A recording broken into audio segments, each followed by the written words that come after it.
What does smoking do? What does alcohol do? What does a sedentary lifestyle do?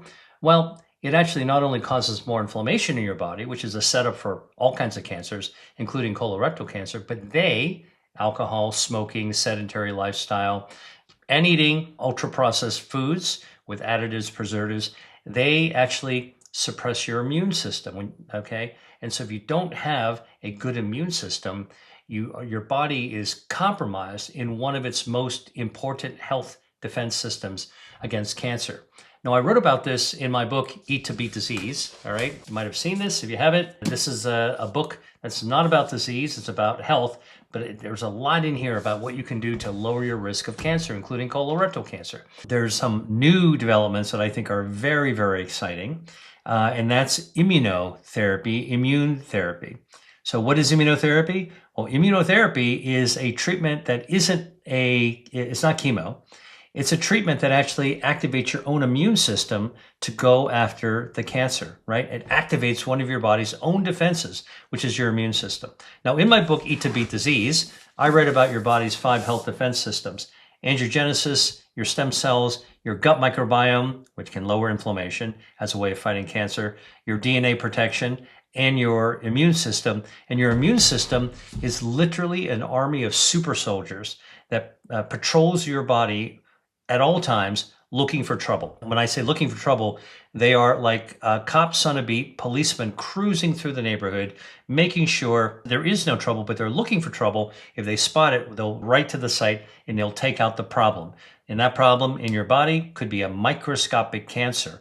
All right. So your immune system is responsible for spotting and knocking out little tiny microscopic cancers long before they can grow a blood supply to become a problem. Now, I can tell you the blood supply issue is a really major one. All right. Now, I was trained in a lab that studied blood vessels and tumors.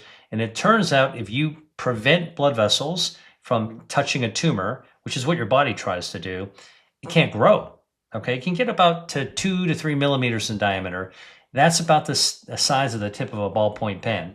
Okay, then it can't get any bigger because it doesn't have oxygen. There's no blood vessels feeding it. It doesn't get nutrients. All right, you need air and you need food in order to grow. So the cancer sits there like a small microscopic head of a pin size tumor, and your body controls it that way, and naturally anti-angiogenic. All right.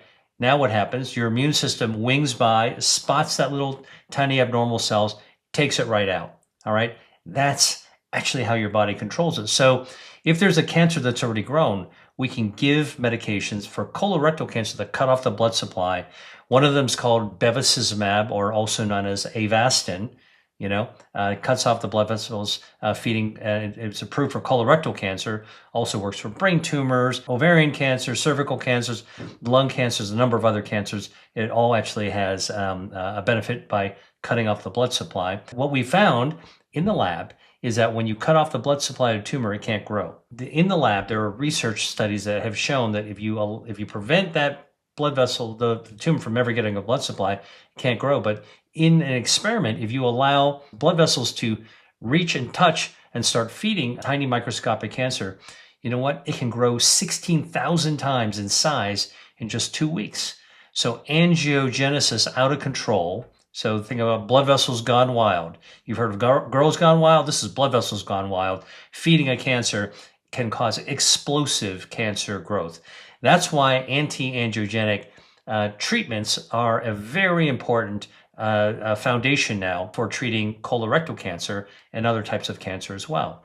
Now, I started talking about immunotherapy, and that actually is also important because the other knockout punch naturally in your body is your immune system. So immunotherapy jacks up your own immune system, all right? And when your immune system is stronger, it's like not just 2 cops and a patrol car in a neighborhood. Now you get the whole army, the whole entire police force is out.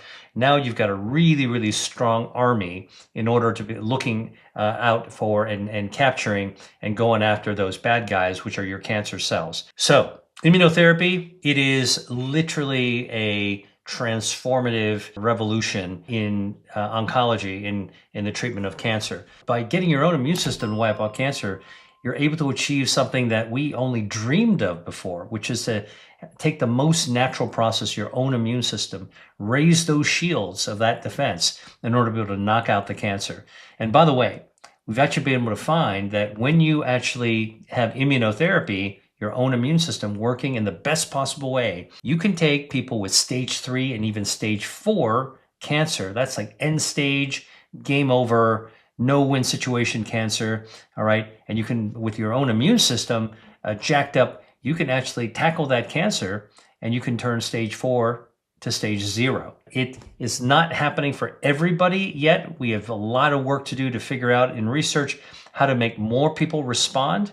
But we're beginning to discover that if you actually give people with colon cancer who are going to respond to immunotherapy, you can really have a dramatic response. There's a number of people out there on social media that are talking about their stories on immunotherapy. One of the most important ones are called checkpoint inhibitors. You've probably heard some of them talked about on commercials like Keytruda.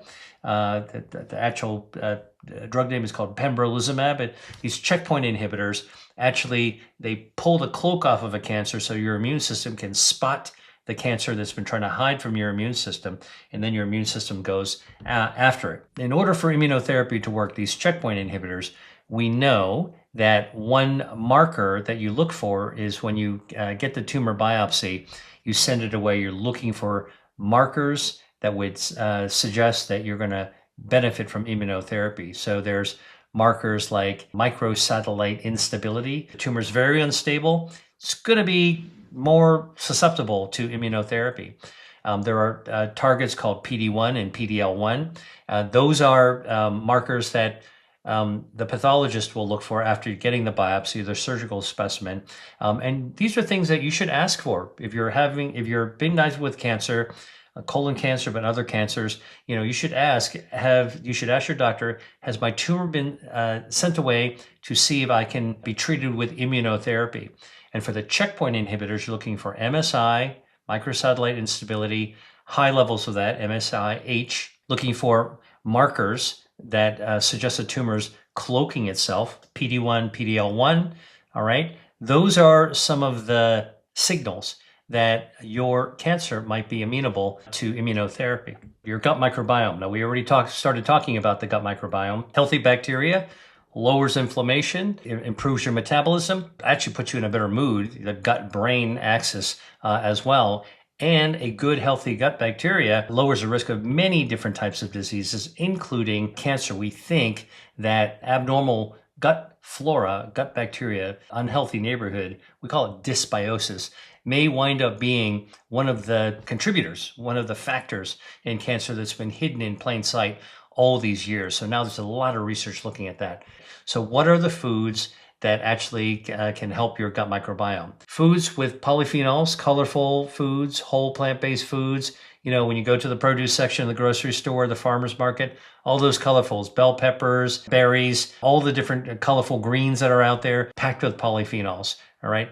Those actually are really help the growth of healthy bacteria. But dietary fiber is particularly important. In fact, one study showed that for every 5 to 6 grams of dietary fiber, which is the amount you'd find in a medium-sized pear, if a patient with melanoma is getting treated with immunotherapy, it reduced mortality by 30%. Whole plant-based foods, and that's fruits and vegetables, nuts and legumes, herbs and spices, they all have the polyphenols that actually feed your gut microbiome, healthy gut bacteria, which then lower inflammation, also activates your immune system. You can cut down on or cut out eating processed meats. You can actually have a healthier lifestyle by avoiding excess alcohol, don't smoke, all right, cut down drinking, stay physically active, lower your stress.